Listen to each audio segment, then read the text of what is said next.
మన జీవిత సమస్యల్లో ఆ ఉపదేశాల యొక్క సారాంశాన్ని మనం కైకొన్న వారమై ఆ శ్రమలో ఏం చేయాలంటే క్రీస్తు సాక్ష్యాన్ని మనం సంపాదించుకోవాలి. అది విశ్వాసిగా సేవకులుగా స్థిరపడటం అంటే క్రీస్తు చే ఈవులతో మనం స్థిరపడటం కాదు, కానీ క్రీస్తు యొక్క సాక్ష్యం మన జీవితంలో నెరవేర్చబడటం, మనం చూసిన వారు క్రీస్తుని చూసినట్టుగా భావించటం అనేది ఎప్పుడు నెరవేర్చబడుతుందో, ఇదిగో ఆ స్థితి ఇక్కడ చూస్తా ఉన్నాడు. క్రీస్తుని కూర్చున్న సాక్ష్యం మీలో స్థిరపరచబడినందున ఆయన యందు మీరు ప్రతి విషయంలోను అనగా సమస్త ఉపదేశములోను సమస్త జ్ఞానములోను ఐశ్వర్యవంతులైతే తప్పకుండా పెడతామా? ఏ ఐశ్వర్యం కావాలమ్మా? ఉపదేశము, క్రీస్తు సంబంధించిన జ్ఞానము, ఆ సాక్ష్యము, వీటిల్లో మనము ఐశ్వర్యవంతులుగా ఉండాలే కానీ లోకములో స్థిరపడినటువంటి ఐశ్వర్యాన్ని చూపించి క్రీస్తుని మహింపడతామంటే అది పౌలు గారు యాక్సెప్ట్ చేసేట్టుగా లేదు. ప్రభు యొక్క సాక్ష్యాన్ని మన జీవన పోరాటాల్లో దానికి సమాంతరమైనటువంటి సరిపోయినటువంటి సాక్ష్యాన్ని మనము ధరించుకోవాలి. కాబట్టి ఈరోజు శోధింపబడుతున్న మనం, అనేక విషయాల నుంచి శోధింపబడుతున్న మనం ఈ అద్భుతమైన సాక్ష్యాన్ని మనం కలిగి ఉంటే, అదే క్రీస్తు కలిగిన సాక్ష్యాన్ని మనం కలిగి ఉంటే అది నిజమైన ఐశ్వర్యం. ఆ ఐశ్వర్యం ఇక్కడ ఉపయోగపడుతుంది, అక్కడ కూడా ఉపయోగపడుతుంది. క్రీస్తు వల్ల కలిగే ఈ లోక సంబంధమైన భూ సంబంధమైన ఈ ఐశ్వర్యాలు ఇక్కడే అంతరించిపోతాయి. నువ్వు చూస్తా ఉండగానో నువ్వు పోయినాకో అటు ఎవరో ఒకరు లాగేసుకుంటారు. కానీ ఈ ఐశ్వర్యం అయితే ఉపదేశానికి సంబంధించినటువంటి ఐశ్వర్యము, సమస్త జ్ఞానం విషయంలో కలిగే ఐశ్వర్యము, ఈ సాక్షి వల్ల కలిగే ఐశ్వర్యం మనకి అక్కడ కూడా మనతో ఉండేది, అక్కడ కనపరచబడటానికి, విశేషంగా హెచ్చించబడటానికి. చూడండి, యేసుప్రభు వారు ఈ లోకంలో జీవించి ఉన్నప్పుడు ఆయన మరి అత్యంత సామాన్యుడిగా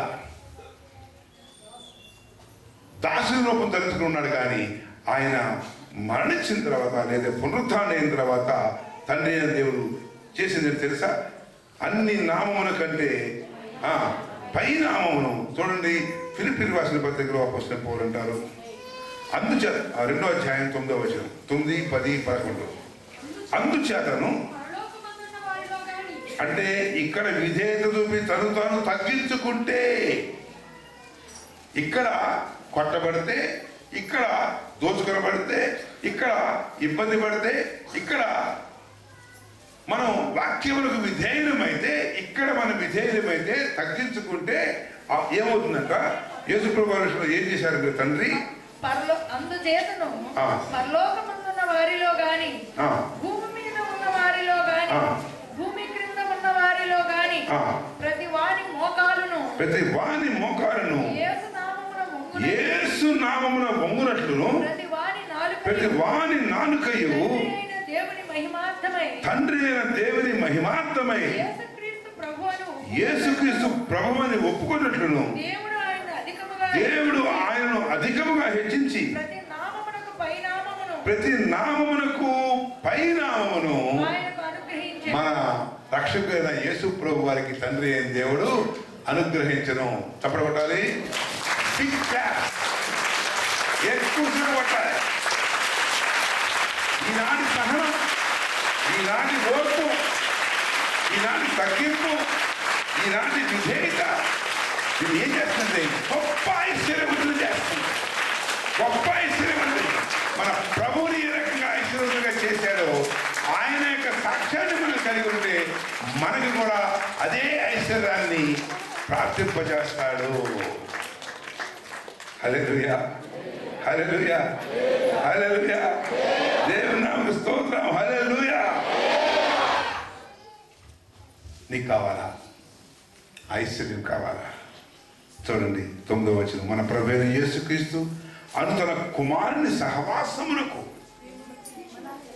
మిమ్మల్ని పిలిచిన దేవుడు నమ్మదగిన వాడు.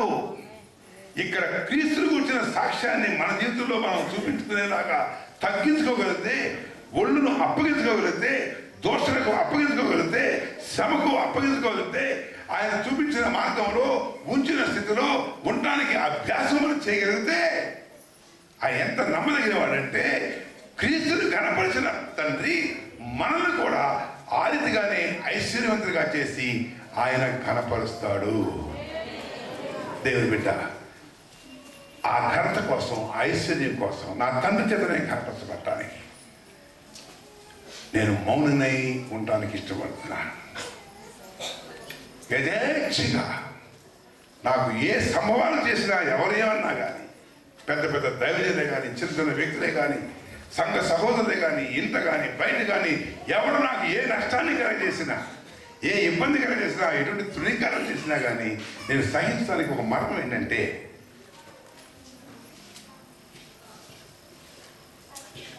నన్ను అణచుకోవటానికి, తగ్గించుకోవటానికి, విధేయత చూపించడానికి. కానీ మనం కొరత అంటే మీరు చూస్తూ ఉంటారు కదా, ఊళ్ళో ఎవరైనా దొంగ దొరికాడు అనుకో ఏం చేస్తారు? ఊరంతా ఏం చేస్తారు అంటే తిరిగి చేయలేపని వాడిని, తిరిగి అన్నవాడిని ఎంతగా ఆడుకుంటారండి లోకం. దెబ్బలు తినేవాడిని అసలు ఎప్పుడు జీవితంలో ఎవరిని కొట్టాడు కూడా అని కూడా కొడతాడు, పిల్లలు కూడా కొడతాడు. ఎందుకని అందులో కొడుతున్నాడు?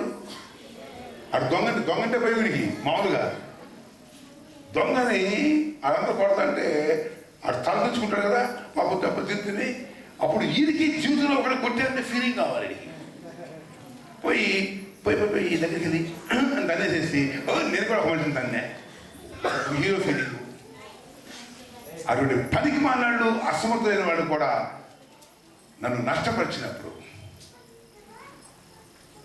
నన్ను హేళనకు గురి చేసినప్పుడు, బాధించినప్పుడు ప్రభు ఇప్పుడు ఏ మనసు ఇచ్చాడంటే, నువ్వు సహించు, నీ సహనము సమస్త జనులకు తెలియచేయి, నీ డ్యూటీ ఎదురా. నీవు ఆ పని చేస్తే నేను నిన్ను ఐశ్వర్యవంతులు చేస్తా. ఏ ఐశ్వర్యవంతులు అంటే మన కార్లు, ఇళ్ళు, వాకిళ్ళ ఇంతకుముందు అనిపించేది, ఇంతకుముందు అటువంటి ఆలోచన ఉండేది. ఇప్పుడు అసలు ఐశ్వర్యం కోసం మనసు కూడా పోయింది. మరి కానీ ఐశ్వర్యం కావాలి. ఏ ఐశ్వర్యం? సమస్త ఉపదేశంలోను, ప్రతి విషయంలోను, సమస్త జ్ఞానంలోను 3 రకాల ఐశ్వర్యాలు. క్రీస్తు యొక్క సాక్ష్యాన్ని మనం తరించుకోగలిగినప్పుడు తండ్రి ఏ రకంగా ఆనందం చేస్తాడంటే, ఏ రకంగా కనపరుస్తాడంటే, కుమారుని కనపరిచిన తండ్రి మన కూడా కనపరుస్తాడు. అట్టి విశ్వాసంతో వాక్యములకు విధేయులు అవుదాం. దేవుని నుంచి వచ్చే ప్రతి గద్యంకి విధేయులు అవుదాం. దేవుని నుంచి వచ్చే ప్రతి శిక్షకి మనం భరిస్తూ ఉన్నాం. మనసు నుంచి కలిగే ప్రతి తునీకాన్ని కూడా మనం సహిద్దాం. మన సహనాన్ని సకల జనులకు చూపిద్దాం. అట్టి ఐశ్వర్యం కృపణ మాత్రమే కాదు, క్రీస్తుని కూర్చున్న సాక్ష్యం కూడా ఈ సంఘంలో కలిగి ఉండి, ప్రతి ఒక్కరూ కలిగి ఉండి ఆ రీతిగా ఐశ్వర్యవంతులుగా ఉండాలని ప్రభునామములో ఆశీర్వదిస్తూ నా మాటలు ముగిస్తున్నాను. God bless you.